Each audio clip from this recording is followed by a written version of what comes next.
Mock test ત્યારે જ તમને ખરેખર ફાયદેમંદ થશે જ્યારે તમે એક્ઝામ હોલ પ્રેશર સાથે OMRમાં બ્લેક ટિક કરો છો. એની અંદર તમારી સાતત્યતા કેવી છે, સાથે સાથે અહીંયાનું વાતાવરણ એટમોસ્ફિયર પ્રમાણે પીચમાં ચેન્જીસ શું થાય છે સવાર અને સાંજમાં, બસ એના અનુભવ અને એક્સપિરિયન્સમાં જે પ્રેક્ટિસ કરવી છે.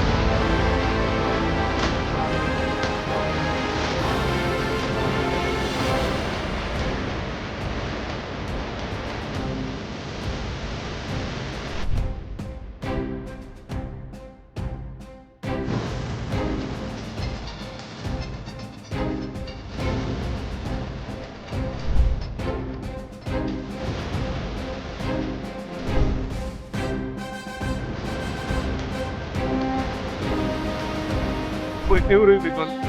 સારું હતું, લેન્થી હતું તે મીડિયમ હતું. ટાઈમ કન્ઝ્યુમિંગ તો હતું. તમે ડેમેજ નહીં રીતે કરો.